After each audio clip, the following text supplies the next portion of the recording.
Dan, after tornadoes slammed into Arkansas and Oklahoma on Sunday. We have live team coverage on this ongoing multi-day severe weather threat.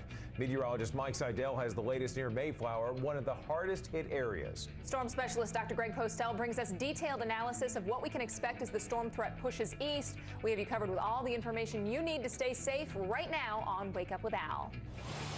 And good morning to you. It is Monday, April 28th. We have a special Atlanta edition of Wake Up with Al as that severe weather outbreak continues today. That's right, because Al Roker and Stephanie Abrams are traveling at this moment to get ahead of the storms that we're experiencing today, and they will be live tomorrow morning, started at 5 a.m. But right now, we want to get you the information that you need. Yeah, and we've got more than a dozen people unfortunately dead after tornadoes ripped through Arkansas Sunday evening. This is video from Mayflower, Arkansas. As you can see, the semis are flipped, cars thrown all over this highway. People are searching for survivors trapped inside the wreckage. The tornado splintered trees and leveled homes as it tore through the state. 16 were killed in Arkansas, 2 more by storms in Iowa and Oklahoma. And the number of dead stands at 18 from yesterday's storms. We had gone 126 days without a tornado-related death before Sunday. In one of the hardest hit towns, Mayflower, Arkansas, schools are closed today, and the high school gym is open as a storm shelter. Dozens of National Guard are in town today running a command center for victims. Meanwhile, emergency crews are working to restore power to tens of thousands of people across the Plains states right now. But the threat is not over. Instead, we're watching for more severe storms possible today. Reynolds has more on what's happening now and what we're watching for. Indeed, and right now you'll notice we have what appears to be like a red curtain that is draped over several states here, all the way from the cities of Nashville to Memphis, south of Little Rock, near Jackson, Mississippi, clear over to Shreveport. We have these tornado warnings. Some expire around 10 a.m. through 12 p.m. in some other spots. Still, we're watching a very unstable atmosphere. A lot of moisture coming in from the Gulf of Mexico. You have the upper level low, the contrast, the colder air coming in behind it. It's going to be a stormy, not just day, but several days as this system just trudges its way slowly towards the east. A lot of lightning associated with this, deadly lightning, mind you. Hail is a possibility, strong winds, and yes, even some tornadoes. For today, it's going to cover a good part of the Ohio Valley, Mid-Mississippi Valley, Great Lakes, and even into much of the southeast today and also into tomorrow. All right, let's send it back over to you. Thanks, Reynolds. The storm left a wake of destruction behind as they rolled across the plains yesterday. Officials say towns like Mayflower, Arkansas sustained extensive damage, and that's where Mike Seidel joins us now live. And Mike, we've got a helicopter surveying some of that damage overhead right now. And can you tell us more about what you've seen on the ground? Well, it's just like a bomb went off here. This is an RV store along with some other businesses, and you can see the pile of destruction here in the distance. The winds coming across the interstate. Now, it was estimated it was a half-mile wide, and these are at least EF3 winds, if not EF4 winds. Just debris as far as the eye can see. You can also see Janet Chamberlain from the NBC Today Show. Hello, Janet. Working hard, long nights on the road here. She was in Texarkana yesterday. Meanwhile, we've got the RVs out here. There were 70 out here before the storm hit. We don't even know where about 50 of them are. We think from the drone video, they were blown about 200 or 300 yards down and into the woods. The helicopter's been over this whole area, and you can see the flipped RV there. Those are all over the place.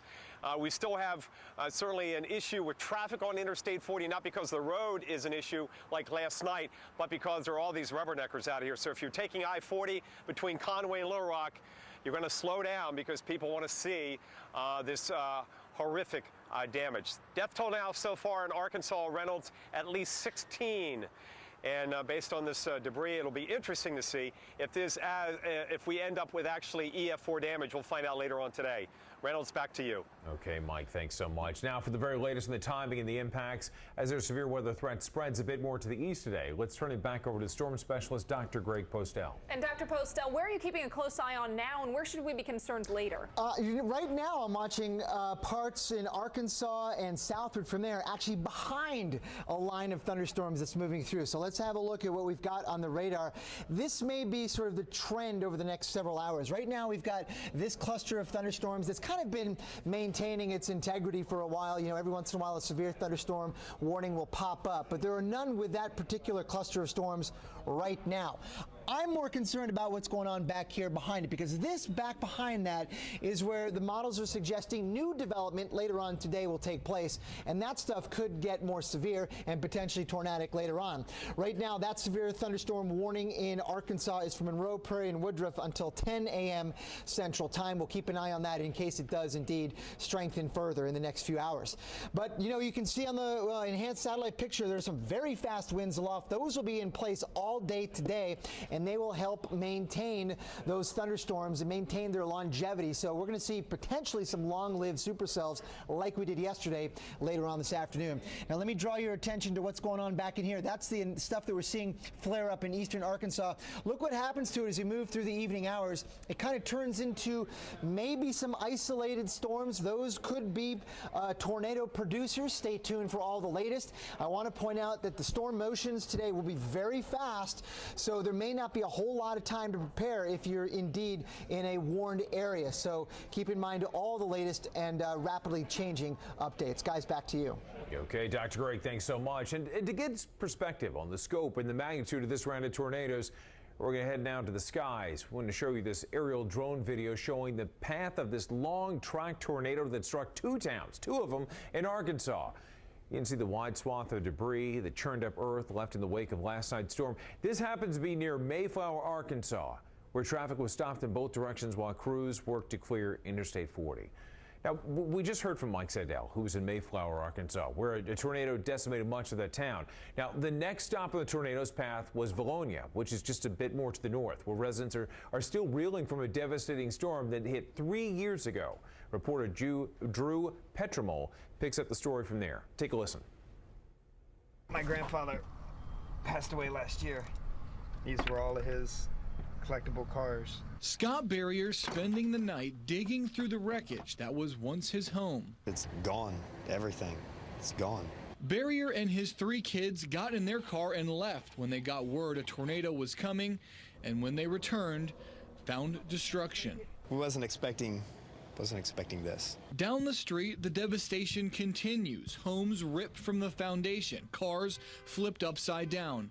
Officials say at least 50 homes in this neighborhood off Naylor Road were wiped away. Scott Barrier's home was damaged in 2011 when a tornado tore through the same area. It took all of our trees and moved we had a big motor home. It moved it into the house and busted out the windows, but nothing like this. 3 years later, Mother Nature came back and finished what she started. Goodness. Well, you have actually some good news for the weather improving in that area.